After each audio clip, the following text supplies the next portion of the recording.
breaking news update.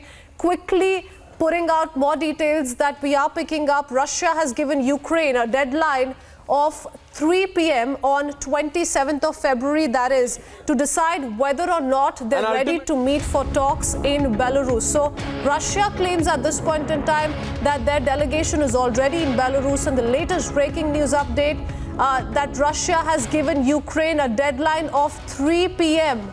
3 p.m. Ukrainian time, I believe, Aishwarya.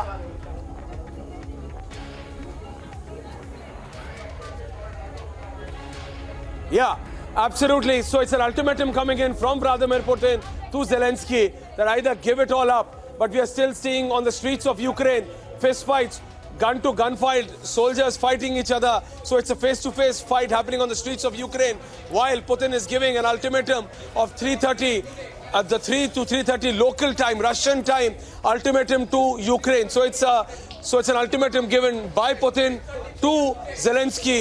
So it's 3:30 according to the local time there. So we're just converting it to Indian time and then saying, but it shows that 6:30 p.m. in India. So that's according to the IST 6:30 p.m. That's the ultimatum which is being given by Putin to Zelensky. And while this happened, the latest visuals from the streets of Ukraine, we are also getting you those. Yes, Abhishek. So an ultimatum. Yeah.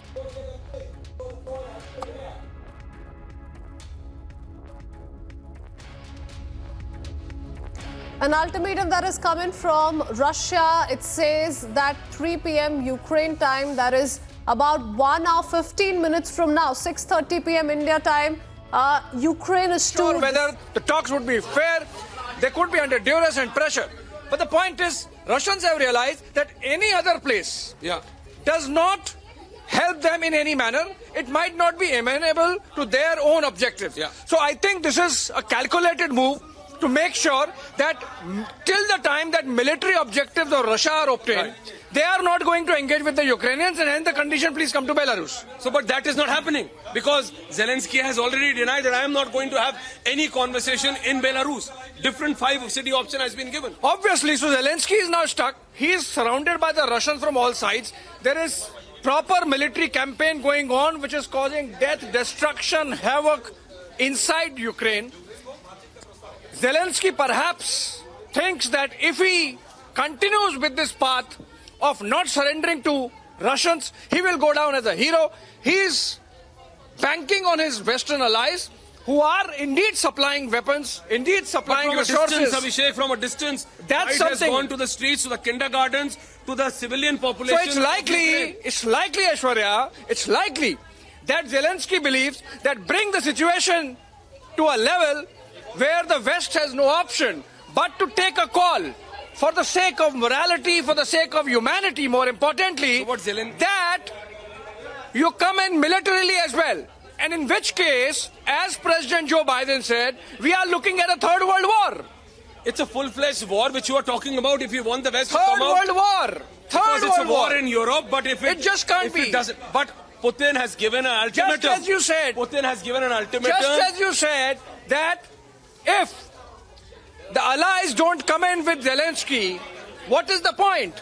If Zelensky creates a situation where no talks are happening and the Russians continue to drive roughshod and get into Kyiv, take complete control, then there's a lot of egg on the face of the West. The West has to take a call then, whether they have to let Putin decide the agenda of the world, or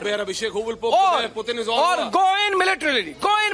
And then we have a third world war. Because if NATO gets in, it's not just Ukraine versus Russia. It's about 20, 30 nations. Versus Russia. 30 members of NATO and then Russia. So that's what it seems. So it's an ultimatum given by Putin. And while this happens, Abhishek, we are seeing drone attacks, we are seeing chopper attacks, we are seeing tank, we are seeing anti-aircraft missiles, we are seeing anti-tank missiles being used on the streets of Ukraine. People are crying, shops being looted. And Aishwarya, the kind of damage that the Russians have taken, the hit that the Russians have taken that we have seen. That's also true, Even if the claims are Ukrainian and you discount it by some amount, the fact is that Russia, with fancy of being a superpower, Putin with these grandiose ideas about him being a strong leader, those kind of numbers, forget about 4,300 Russians dead. even if it is 2,000, even if it is 1,000, have you ever in the last 3 decades, in all the wars that Americans have carried out, have you ever seen a single American body? We have seen so many of Russians. Thousands. And if the numbers are true even by half, imagine what happens to Putin's image back home. So obviously he would want to take it. He would want to take it to the logical conclusion, which is capture Ukraine completely, change the regime there.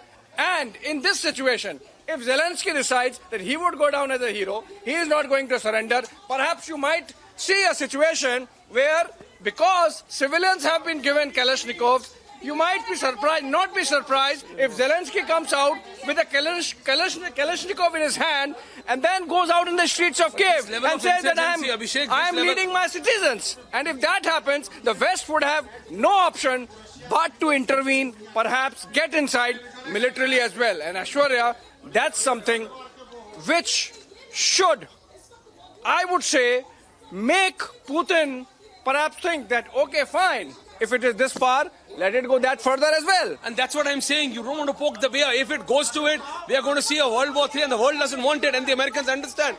People are calling the American president restrained, but by this kind of a warning, which Putin has just issued a few seconds prior to Zelensky, 3:30 their time, 6:30 IST. Well then, exactly. So if Joe Biden decides, okay, fine, even now I'm not going to get in, Putin says, oh, see, I am the leader of the world.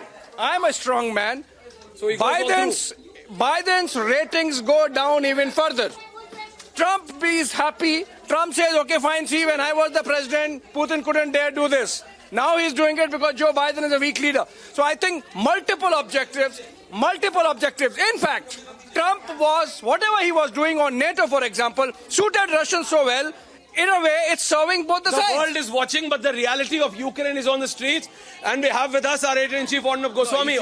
We've just got the visuals here which have come in of a quote-unquote peace delegation from Russia, which has reached, I think, Belarus, right? And the fundamental thing is, I think Russia is now beginning to play to a plan. They've given a deadline. We know the deadline is, 6:30 p.m. today, which essentially means that it cannot be met. If it is not met, then Russia is building a case for further action. Now, what that further action, we don't know. But the Belarusians have also said that they are willing to deploy, they will deploy, and we have got this news update that they will deploy nuclear. They said they will deploy nuclear weapons if Poland or Lithuania, if Poland and Lithuania do the same. So what we are seeing here right now is some serious escalation by the Russians. They feel they need to escalate the nature of the conflict, and they're anticipating it, wanting to be one step ahead of the West. If you see the pictures there, this is Putin addressing earlier, and now we have the visuals which just came in, which Republic can run, of the Russian quote-unquote peace delegation in Belarus.